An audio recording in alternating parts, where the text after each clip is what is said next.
할렐루야. 오늘은 2월 11일 화요일입니다. 오늘도 우리를 위해 일하신 하나님의 그 역사하심을 경험하는 날 되기를 기원합니다. 오늘 우리가 나눌 본문은요, 누가복음 2장 1절로 20절의 말씀입니다. 누가복음 2장 1절로 20절의 말씀을 우리 함께 찾아서 읽고 나누는 시간 가지도록 하겠습니다.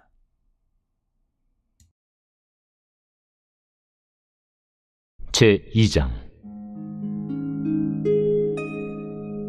그때 가이사 아구스도가 영을 내려 천하로 다 호적하라 하였으니, 이 호적은 구레뉴가 수리아 총독이 되었을 때 처음 한 것이라. 모든 사람이 호적하러 각각 고향으로 돌아가매, 요셉도 다윗의 집 족속이므로 갈릴리 나사렛 동네에서 유대를 향하여 베들레헴이라는 다윗의 동네로 그 약혼한 마리아와 함께 호적하러 올라가니, 마리아가 이미 잉태하였더라. 거기 있을 그때 해산한 날이 차서 첫 아들을 낳아 강보로 싸서 구유에 누였으니, 이는 여관에 있을 곳이 없음이로라. 그 지역의 목자들이 밤에 밖에서 자기 양떼를 지키더니 주의 사자가 곁에 서고 주의 영광이 그들을 두루 비추매 크게 무서워하는지라. 천사가 이르되, 무서워하지 말라. 보라, 내가 온 백성에게 미칠 큰 기쁨의 좋은 소식을 너희에게 전하노라. 오늘 다윗의 동네에 너희를 위하여 구주가 나셨으니 곧 그리스도 주시니라. 너희가 가서 강부에 쌓여 구유에 뉘어 있는 나귀를 보리니 이것이 너희에게 표적이니라 하더니, 호련히 수많은 천군이 그 천사와 함께 하나님을 찬송하여 이르되, 지극히 높은 곳에서는 하나님께 영광이요, 땅에서는 하나님이 기뻐하신 사람들 중에 평화로다. 천사들이 떠나 하늘로 올라가니 목자가 서로 말하되, 이제 베들레헴으로 가서 주께서 우리에게 알리신 바 이 이루어진 일을 보자. 빨리 가서 마리아와 요셉과 구유에 누인 아기를 찾아서 보고, 천사가 자기들에게 이 아기에 대하여 말한 것을 전하니, 듣는 자가 다 목자들이 그들에게 말한 것들을 놀랍게 여기되, 마리아는 이 모든 말을 마음에 새기어 생각하니라. 목자들은 자기들에게 이르던 바와 같이 듣고 본 그 모든 것으로 인하여 하나님께 영광을 돌리고 찬송하며 돌아가니라.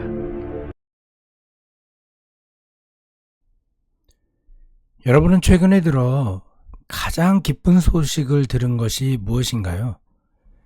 우리는 종종 반가운 소식을 듣고 기뻐하지만 그것이 오래 지속되지 않는 경우가 많습니다. 반면에 어떤 소식은요, 우리의 삶을 완전히 변화시키는 힘을 가지는 것을 볼 수가 있습니다. 오늘 우리가 나눌 소식은 단순한 기쁜 소식이 아니라 인류 역사상 가장 중요한 소식입니다. 어제 본문에서는 세례 요한의 탄생과 그의 아버지 사가랴의 찬양이 등장했습니다.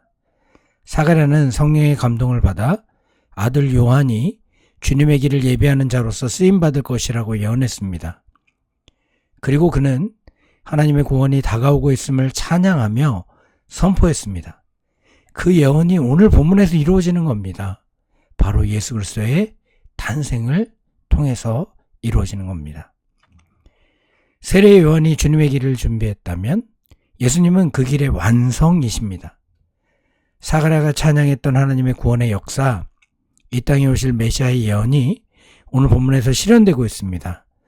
우리는 이제 이 놀라운 소식을 함께 나누며 예수님의 탄생이 우리에게 어떤 의미인지 깊이 묵상해 보려고 합니다.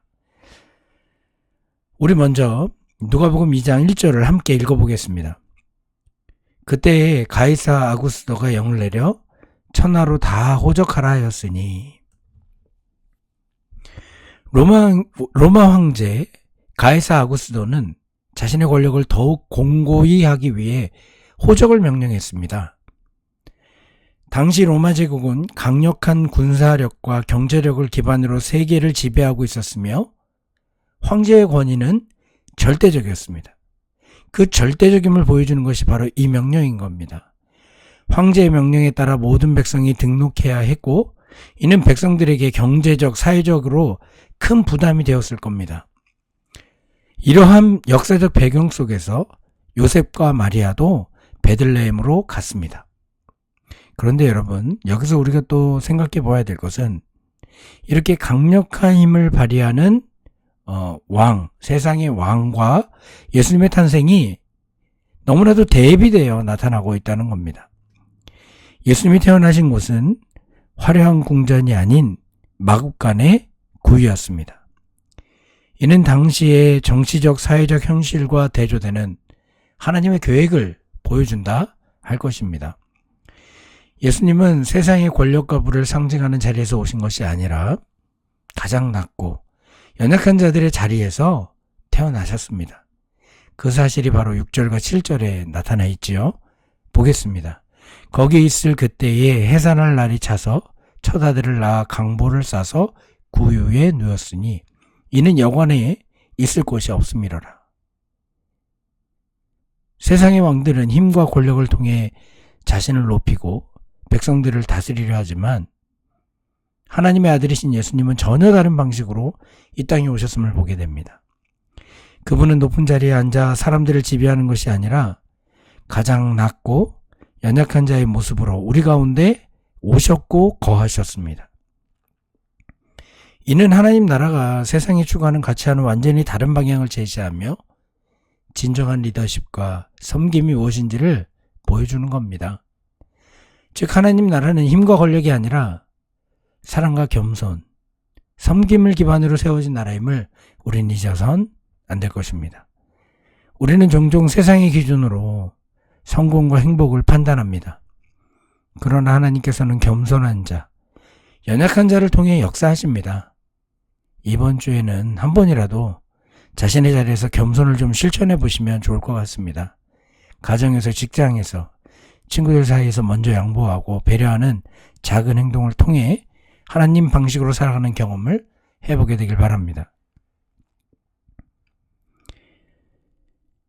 예수님의 탄생 소식은 가장 먼저 들판에서 양을 치던 목자들에게 전해졌습니다. 당시 목자들은 사회적으로 천대받고 종교적으로도 부정한 자들로 여겨졌습니다. 그런데 놀랍게도 하나님께서는 세상의 귀족이나 종교 지도자가 아닌 이 평범한 목자들에게 가장 먼저 예수님의 탄생을 알리셨습니다. 목자들은 밤새 양을 돌보는 단순한 일상을 보내고 있었을 것입니다. 그런데 갑자기 하늘에서 밝은 빛이 비추고 천사가 나타났습니다. 당연히 그들은 크게 무서워하였습니다. 그때 천사가 말합니다. 10절과 11절 보시죠. 천사가 이르되 무서워하지 말라. 보라, 내가 온 백성에게 미칠 큰 기쁨의 좋은 소식을 너에게 전하노라. 오늘 다윗의 동네에 너를 위하여 구주가 나셨으니 곧 그리스도 주시니라. 상상해 보십시오. 한밤중 평범한 목자들에게 하늘의 천사가 나타나 역사상 가장 위대한 소식을 전하는 이 장면을 말입니다. 하나님께서는 이처럼 세상의 기준이 아닌 그분의 방법대로 일하십니다. 이 장면은 하나님의 은혜가 누구에게나 주어지는 것임을 우리에게 보여줍니다.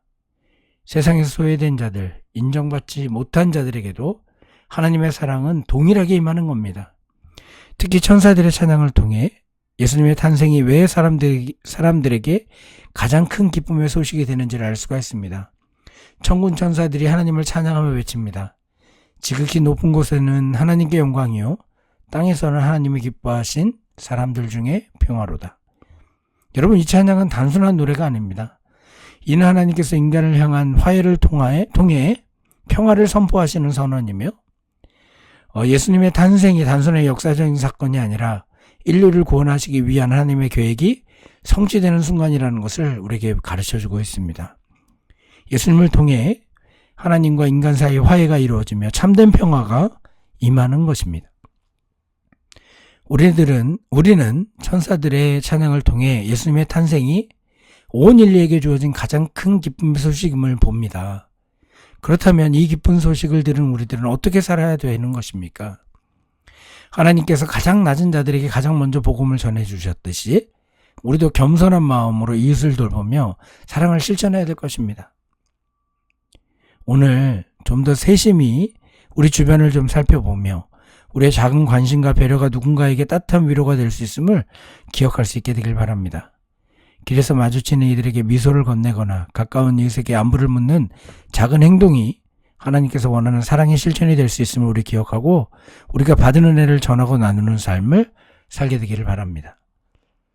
이렇게 목자들은 천사의 메시지를 듣자마자 서로 얼굴을 바라보며 믿을 수 없는 표정을 지었을 것입니다.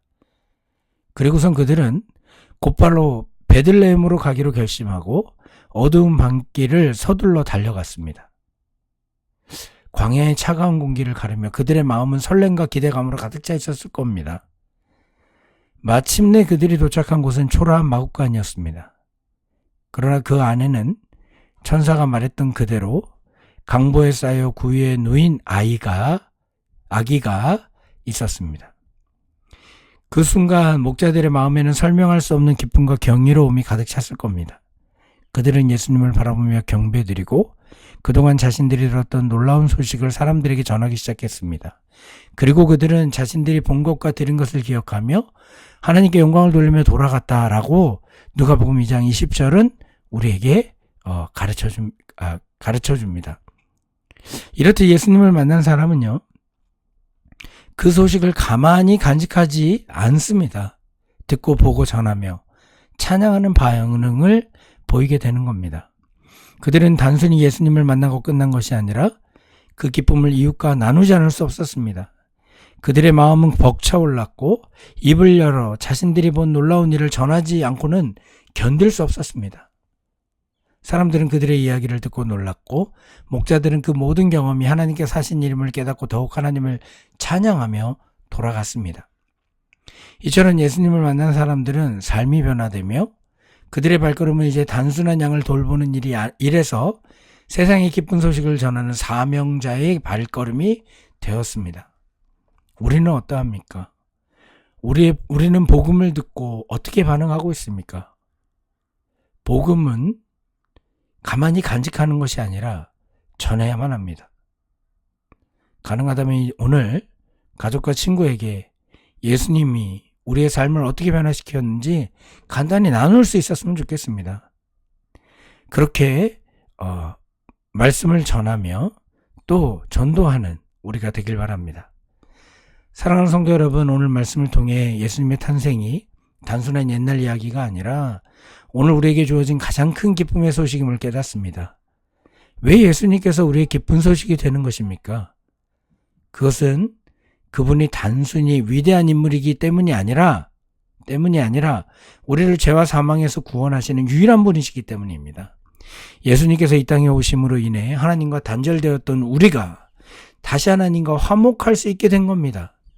또한 예수님은 세상의 부와 권력을 가진 자가 아닌 연약하고 소외된 자들에게 가장 먼저 다가가셨습니다. 이는 하나님의 사랑이 차별 없이 모든 이들에게 주어짐을 보여주고 있는 것입니다. 그러므로 예수님의 탄생은 단순한 역사적인 사건이 아니라 우리에게 새 생명과 참 평화를 주는 가장 큰 기쁜 소식이 되는 겁니다. 온라인으로 예배드리는 지금 이 순간에도 하나님께서는 우리의 각자의 자리에서 함께 하시며 말씀하고 계십니다. 우리도 목자들처럼 이 기쁜 소식을 듣고 보고 전하며 찬양하는 삶 이어갈 수 있게 되기를 바랍니다. 제가 잠시 기도합니다. 하나님 아버지, 우리에게 큰 기쁨의 좋은 소식을 주시니 감사합니다. 우리의 삶이 예수님의 탄생의 기쁨을 전하는 도구가 되게 하시고 온전히 하나님께 영광 돌리는 삶이 되도록 인도하여 주옵소서. 우리 작은 실천이 복음을 전하는 통로가 되게 하시고 세상의 빛과 소금으로 우리가 살아가게 하여 주옵소서. 예수님의 이름으로 기도하옵나이다. 아멘. 주기도문으로 새벽 말씀 나눔을 마치겠습니다. 하늘에 계신 우리 아버지여, 이름이 거룩히 여김을 받으시오며 나라의 마옵시며 뜻지 않으서 이룬 것 같이 이 땅에서 이루어지이다. 오늘날 우리에게 일용할 양식을 주옵시고 우리가 우리에게 죄진 자를 사하여 준 것 같이 우리 죄를 사하여 주옵시고 우리를 시험에 들게 하지 마옵시고 다만 악에서 구하옵소서. 대개 나라와 권세와 영광이 아버지께 영원히 있사옵나이다. 아멘. 이 시간 우리 잠시 기도하는 시간 같습니다. 예수님의 탄생을 통해 주어진 구원의 기쁨을 깊이 깨닫고 날마다 감사하는 삶을 살게 해달라고 기도하시고 세상의 가치가 아닌 하나님 나라의 가치로 살아가며 겸손과 사랑으로 이웃을 섬기게 해달라고 기도하시고, 천사들이 전한 큰 기쁨의 소식을 우리도 주변 사람들에게 담대히 전할 수 있는 용기 달라고 기도할 수 있게 되길 바랍니다. 목자들이 예수님을 만나고 변화된 것처럼 우리도 예수님과의 만남을 통해 삶이 새롭게 변화되게 해달라고 이 새벽 함께 기도하게 되길 바랍니다. 오늘도 주님은 우리와 함께 하십니다. 주의 동행을 누리며 살아가는 하루가 되기를 기원합니다. 잠시 기도하는 시간 갖도록 하겠습니다.